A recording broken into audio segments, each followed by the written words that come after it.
Just how far will the left actually go to protect their pet causes and their destructive agenda? Well, we've already seen that to save their fantasy of a borderless nation, they'll look the other way as an endless stream of indigence, of narcotics and crime wreaks havoc on middle America.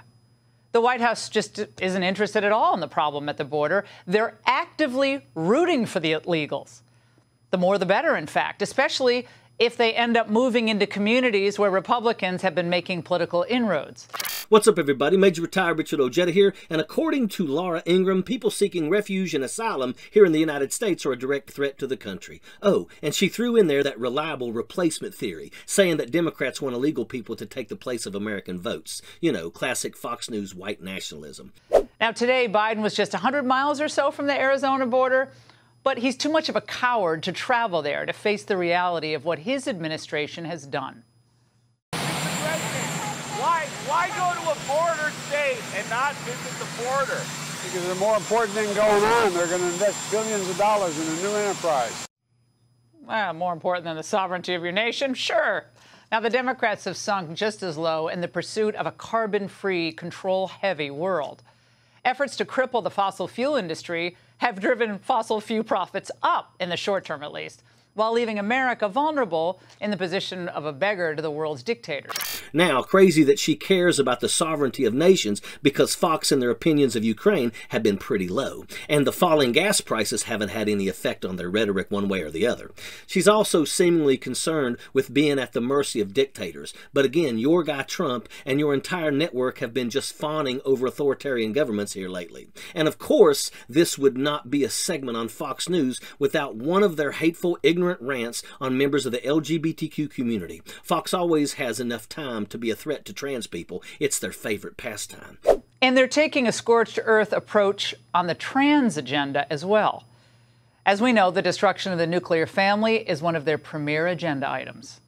Well, in one Northern Virginia suburb, a trans youth expressing himself, well, went beyond using the restroom of the opposite sex.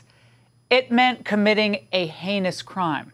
Ingraham seems to be insinuating that by simply letting trans people exist, the Democratic Party is engaging in scorched earth campaign. And of course, she's going to use a crime committed by a trans person to somehow hammer down her point that all trans people are bad, except when it's a straight man, like say Donald Trump, bragging about sexually assaulting women and being accused of rape more than once. Well, that's just fine for her and the Fox News, because their concern for people and the children only revolves around what they can blame the left for. And in this case, it's promoting sexual assault by supporting the LGBTQ community. Has your brain started to melt yet?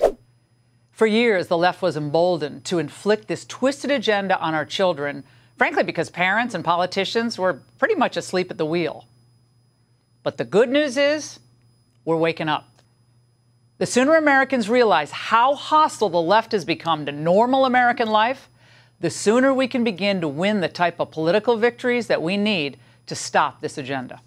People like Laura Ingraham are a big part of the problem in this country. Why say all of the inflammatory rhetoric just to sit back and say they want their viewers to just, quote, think about it? But when one of their viewers sees the segment and goes out and attacks a trans person or shoots up a nightclub or storms the Capitol, well, they put their hands up and just say, that wasn't me. I didn't say anything. Think about it. How many times do you think Laura Ingraham blamed things solely on Nancy Pelosi, using her as a target for the entirety of the Democratic Party or the left, and then someone went to Nancy Pelosi's house, attacked her husband, and tried to find and attack her as well? But none of that is relevant, apparently, because day in and day out, Fox News stokes fear and distrust in people, and of course, it comes to a head and results in violence.